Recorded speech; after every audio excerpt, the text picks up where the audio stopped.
Hi family, welcome to His Daughter's Meekness by Agony for Joy. We are teachers of good things. This is a platform for honest self-reflection and renewal of mind through biblical truths. So, welcome. Happy Sabbath, everyone. Sister Team here. It's not quite the Sabbath yet. Welcome to His Daughter's Meekness with Agony for Joy. Even if it's just saying a hello, I do want to be on my word and try to be a little more consistent here. And so I'm doing my best, but welcome. And I really don't have much to say today, but to continue to say, be encouraged. I am in the middle of taking a course. I took PTO to take a month-long course in medical missionary work, and so that's kind of what I'm doing at the moment. And I have one more week. It's been a very intense training, and the reason why I'm taking this course is because it is the right hand of the gospel, and this is what we know in Revelation. We know this from Matthew, and we know that we are in the end time, and that Jesus Christ was first a healer and a teacher of his own word, being the way, the truth, and the life. And if we are following after the way, which he is, then we have to do what he did on earth. We have to suffer with him. We have to rejoice with him. We have to do, we are to be made in his image with him living in us. He took on humanity so that we could have divinity, and it is just as he suppressed his divinity while on earth, we are to suppress our humanity while we are on earth. So bless his name, because he is so faithful to us in the midst of all of our trials, and patient with us in the midst of all of our lack of surrender and fighting him. And I know there are so many of us, including myself. This whole year has been one of hearing God saying, a team, now is the time, and I'm saying, no, God, I need this debt paid, I need this consistent paycheck, and so on and so forth. And we are not testing God the way he wants us to test him, and he tells us that he has a purpose and a reason for telling us to test him now, because during the time of trouble, when we cannot buy or sell and we are in need of food, how will we know that there is a God that can send the raven to feed us if we are not testing him now in these points? We know that he says in these days he's not going to be doing the kind of miracles and wonders that we see manifesting around us, whether it's, the Catholic Church with their little seances and stuff, or, what we see with the rest of the world and the heathens. But as Christians, as believers of Christ, we are to believe that his miracle working power is for us today. We are to be the widow with only two mites of coins who wants to give her money away, or the one who feeds Elijah and says, let me and my son die now, and see that the Lord is willing to bless her the way that he did, with more and more oil until the famine was over. God is trying to show us that he can do that for us now. And so I know that there are others. I'm on a country road. I know that there are several out there who are so scared or afraid, as I have been, to take that chance and say, God, I'm going to trust in you to pull me through this tough season. We don't realize, when we talk about the world and say, oh, the love of money is the root of evil, and the Bible tells us to either serve God and not Mammon, or vice versa, and we are serving Mammon and we don't even realize it. When we are depending on that paycheck the way we are depending on it, and not willing to walk out in faith and do what God is telling us to do, and see if he's going to feed us and clothe us, the very same things he tells us not to worry about in Matthew 6 and 7, about seeking first his kingdom, and him feeding the birds and clothing the flowers and so on and so forth. he's saying that about us. I think the best thing to do, someone's coming, let me walk. The best thing to do for now is start with the little things. Downsize. If you know that you are living off of $3,000-$4,000 a month, how can you begin living off of $2,000 or $1,000 a month? To be honest with ourselves, we don't know how to finance. We don't know how to practice the spirit of stewardship, as he has been telling us, because we can live off of just $1,000, and believe it or not, we have to learn to start doing that one way or the other. And we have to test and see if God is able to do that. Of course, if you have bills that are $3,000 or $4,000 or $5,000 now, your first responsibility is to downsize. Do I need to get a smaller home? Is this place too big for me? Can my family and I squeeze into a unit that's much smaller so that we can be a step closer into getting where the Lord wants us to be? I'm saying this because this has been my personal struggle over the past few years as a single person, being estrogen and not testosterone. We know that country living is not going to be something that is easy for us. So we have to figure out how to bundle up with other men and women and do this together.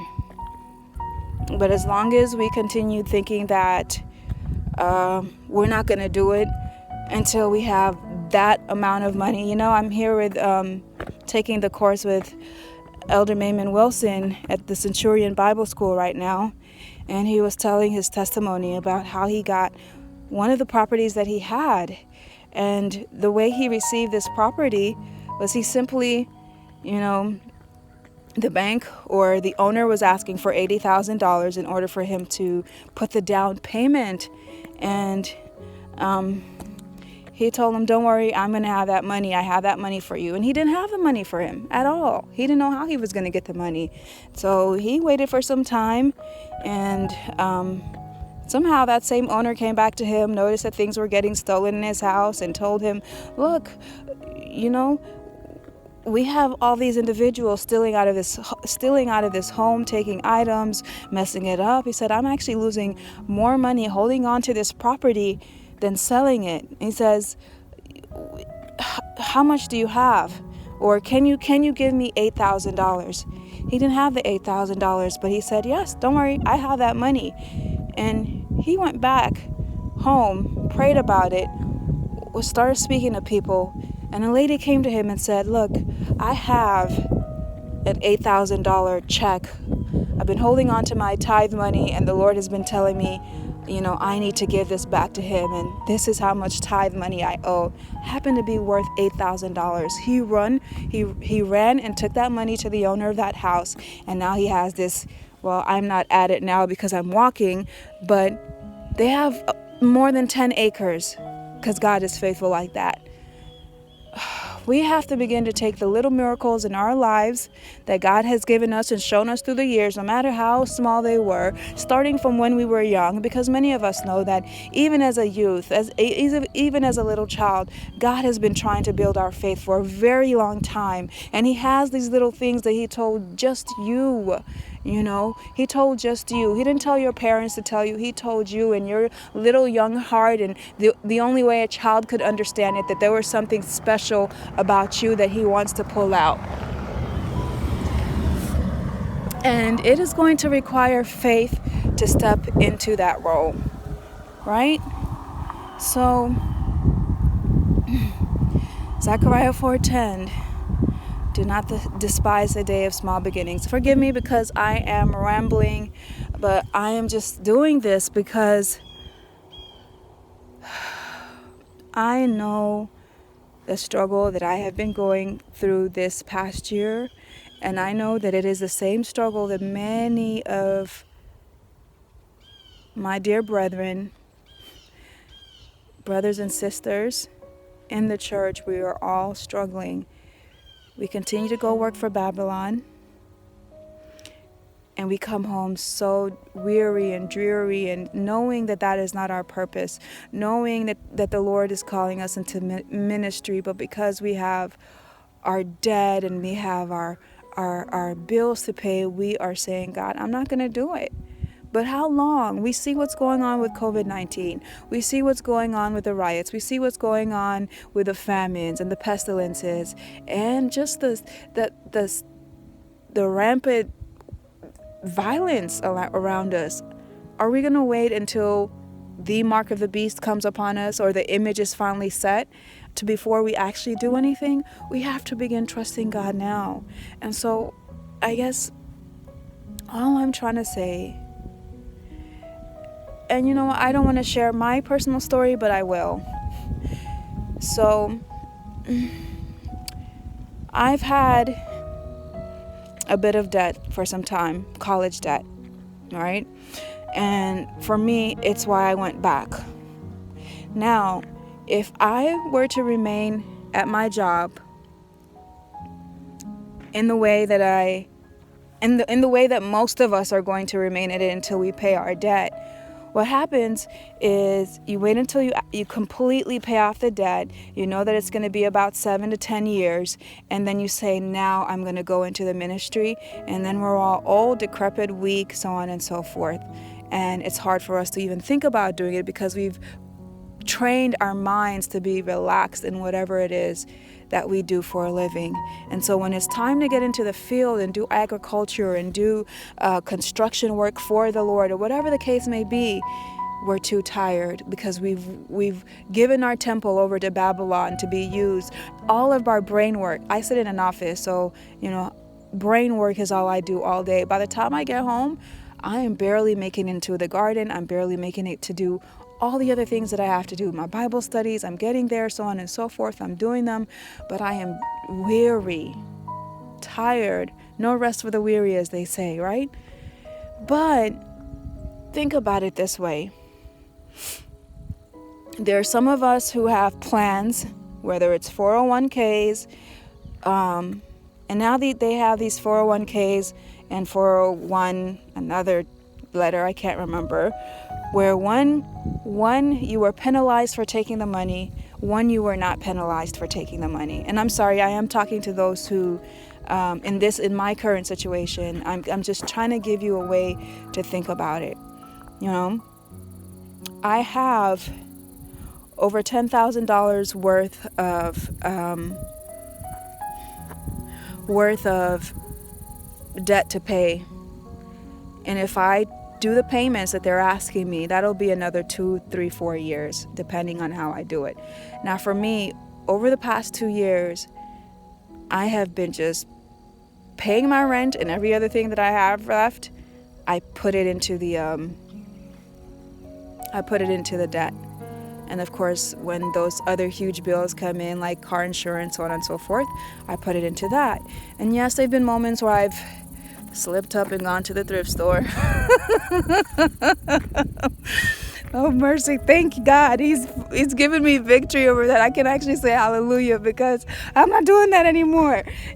Praise God. I'm so thankful. Oh my goodness. You guys know when we go to that thrift store, we're happy, right? And then when we come out, you know the guilt that settles in because we're wasting God's money, So praise God. He has convicted me on that area. So back to what I was saying, I'm sorry because I shouldn't be going off topic on something so important. Guys,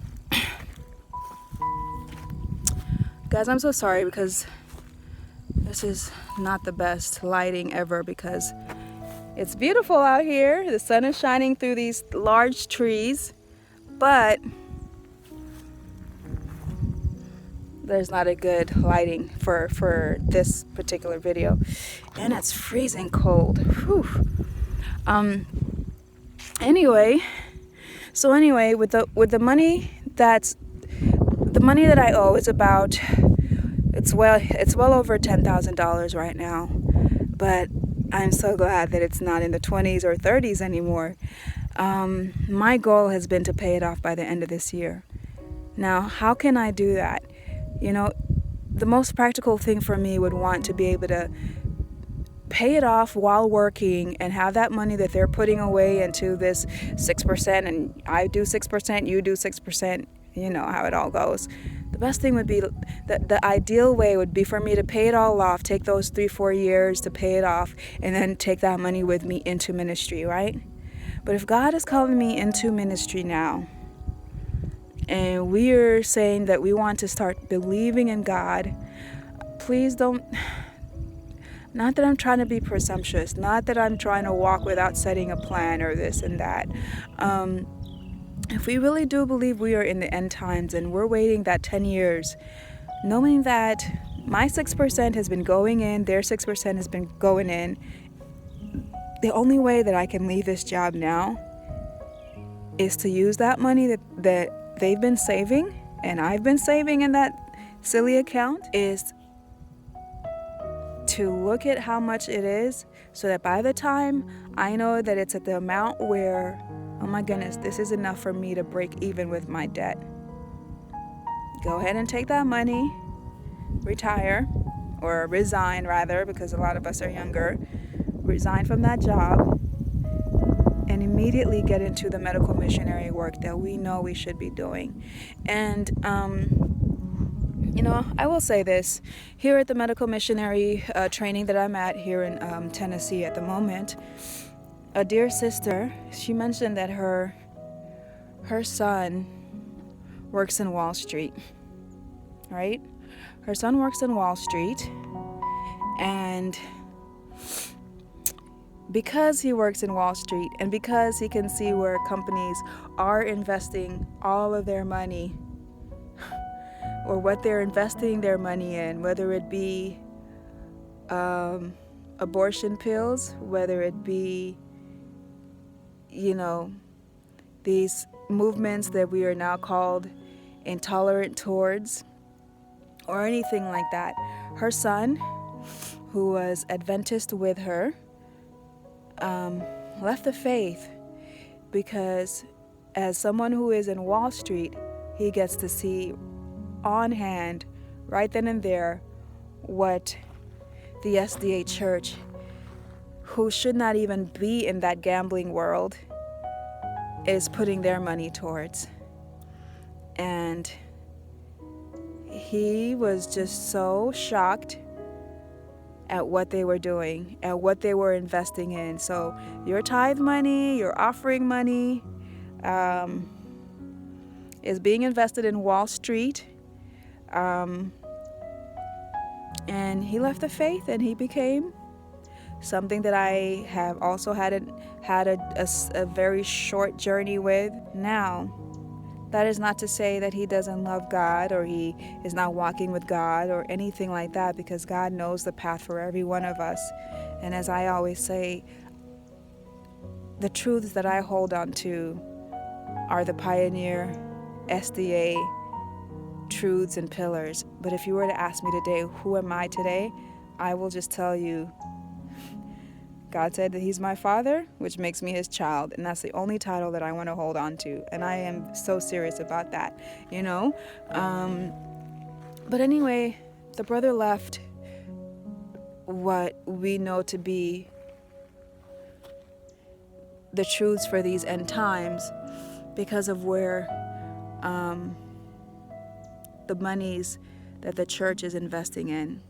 And this is so easy for any group and organization to do, but again, this is a church that shouldn't even be gambling money away like that.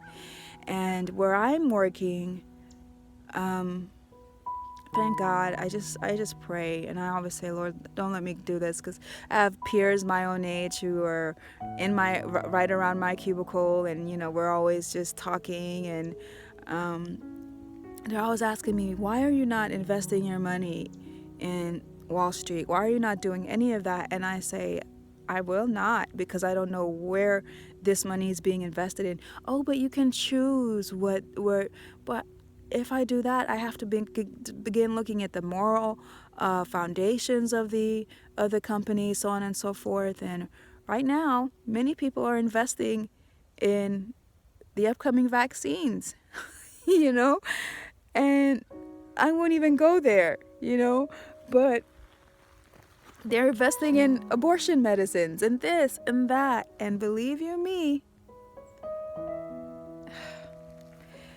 Lord, we just pray for our churches. We just pray for our churches, because truly we are Laodicea. I am so off topic right now. Well, not off, but I wanted to throw that little nugget in because she shared that today, and I just said, how interesting. Know where you're sending your tithe money to. And go back and truthfully read the writings of Ellen White and the Bible, and see where your money should go. That's all I can say about that. But in the meantime, all I'm trying to say is, for those of us who are working in quote unquote the corporate world, think of all the ways that you can save to take out now. Not when we won't be able to. As we see with Social Security, those of us millennials and under are never going to see a penny of that, and yet we still have to invest in it. So make the system work for you in whatever way you can. So for me, what I am doing, because when I initially got this job, my company said, do you want to do the 6%? You can go up to 6%. Whatever you put in, we'll put in. The most you can do is 6%, because that's how much we're willing to put in. And I told them, no, I don't believe in that, so on and so forth. And then I began to pray about it, and I realized, no, team, you're going to use the system to do what you need to do so that you can get out faster. So although I still have over have $14,000, it's just $14,000 left of debt to pay, and I'm going to do it at the end of this year. Why? Because for the past 2 years, there's been money being stored that is as worth as $14,000, and then after that, I'm out. That makes perfect sense. So as you're putting in your 6%, they're putting in their 6%, and it makes it easier for you to pay your debt. Don't hold on and say, well, I'm going to save this money until I get 65, and I'm going to do it the way the world does it. All I'm saying is we have to learn to...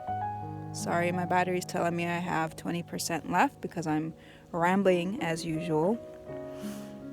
We have to begin to find a way to use a system in the same manner that it uses us, right? So, although I am going to leave this job completely broke, and any one of you who knows you have set that goal to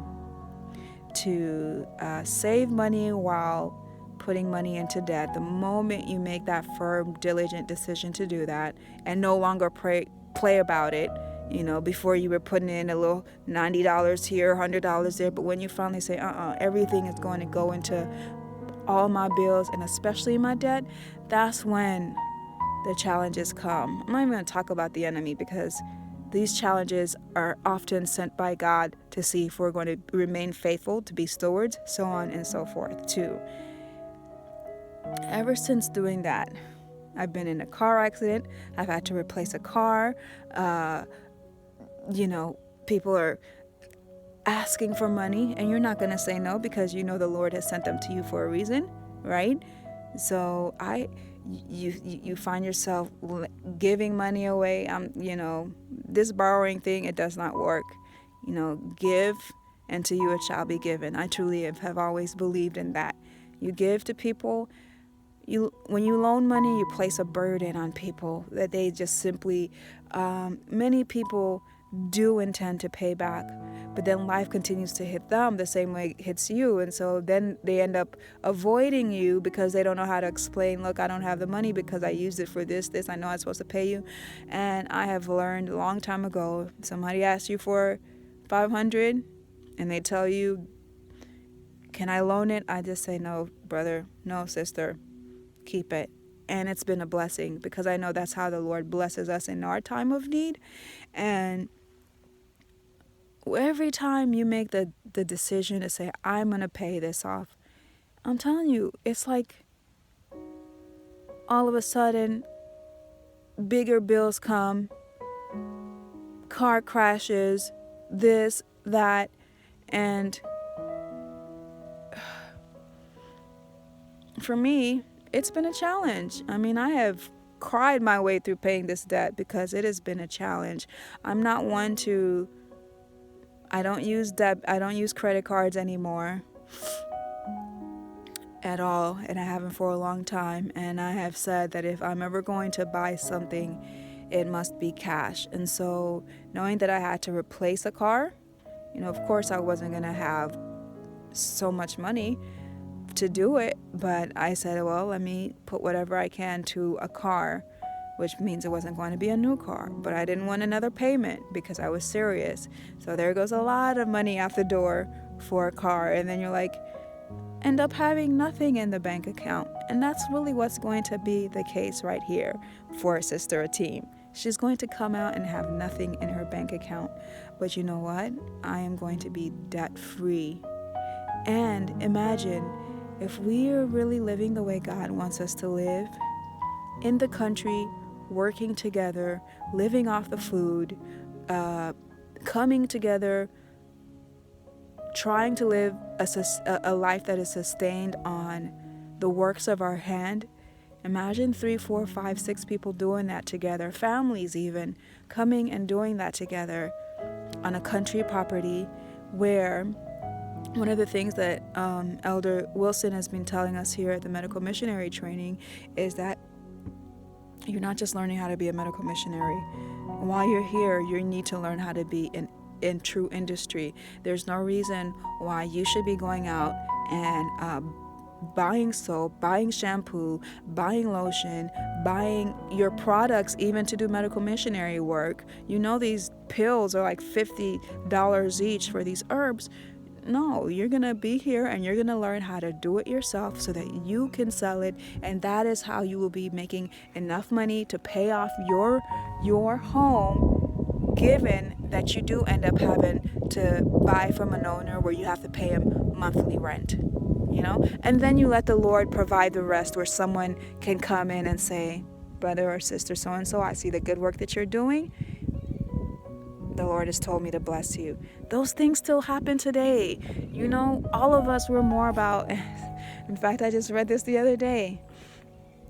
Sister White was, I don't know which book it was I was reading. Sister White was she said there's so many of us who say we believe in the Lord and we believe in His miracles and His blessings for other people because we see it all the time in their life.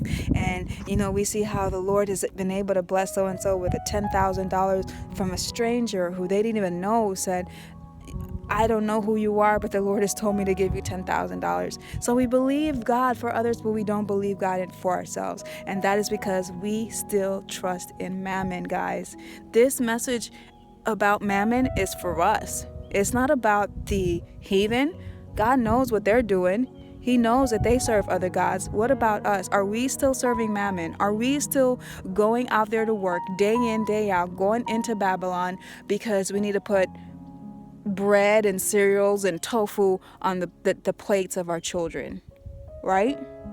But we have got to say, God, this is all I have. Simply to thy cross I cling. You have to take care of the rest, right? 10% left.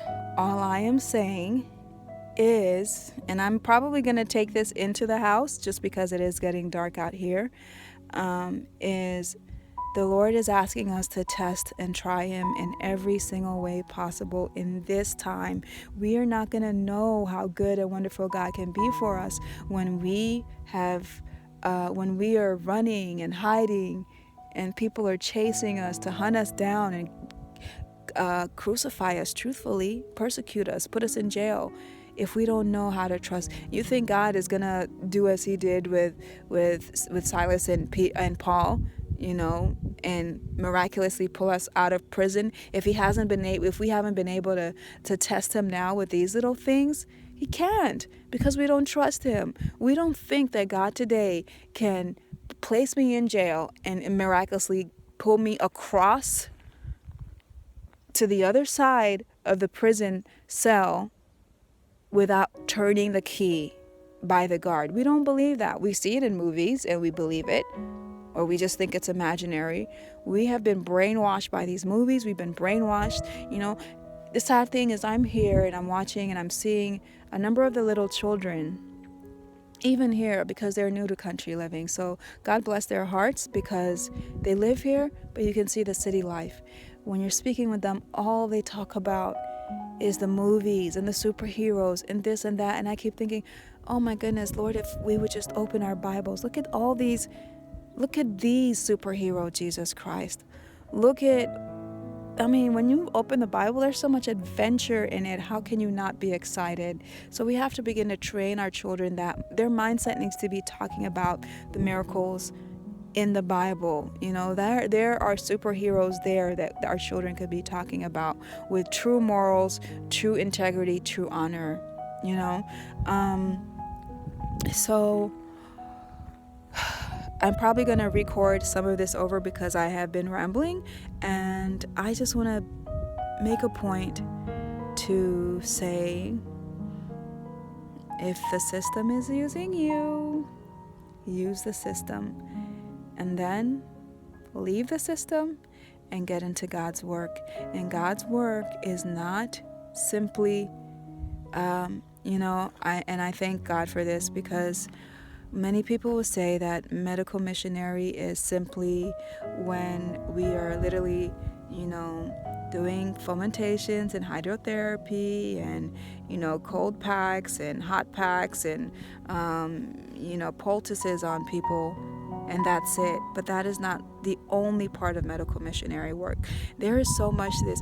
Everything that you are doing for the world, who's paying you a lot of money, if you would get it and bring it into God's work, who may not give you any money because your treasures are stored up in heaven, that is medical missionary work. Do you realize that we need construction workers in medical missionary work to build the sanitariums? We need accountants to make sure the monies are being truly stored, because now we have people, as we've mentioned, and putting money that the church is putting, thinking it's going to be going to the homeless and those who need to pay rent who can't, and so on and so forth, to the sick, putting it and gambling it in worldly things.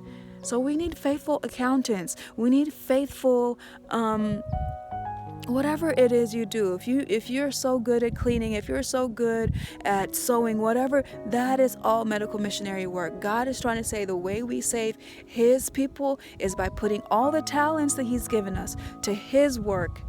Let them come to us and we not to them. There was a time when we had influential presidents and leaders coming to Battle Creek because they saw the good work that we had.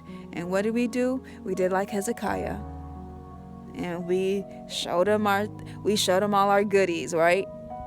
But we don't have to do that anymore. Let them come to us to receive Jesus Christ. Let them come to us to see that there is a way that will bring salvation to them and will set them free from all of their infirmities. People are sick, and we need to help them.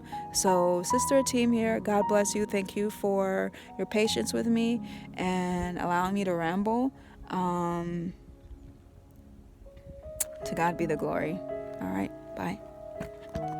My King is coming. Daughters of Zion, your redemption draweth nigh. I've got to be ready. If you were blessed by this presentation and would like to find out how you could hear this and other messages presented at your local church and community, please email us at info@hisdaughtersmeekness.org. You can also mail us at P.O. Box 1065, Palo Cedro, California 96073. We want to leave you with our ministry text, which is Titus 2:3-5. It says, "The aged women likewise, that they be in behavior as becometh holiness, not false accusers, not given to much wine, teachers of good things, that they may teach the young women to be sober, to love their husbands, to love their children, to be discreet, chaste, keepers at home, good, obedient to their own husbands, that the word of God be not blasphemed." Take care and God bless. Bye.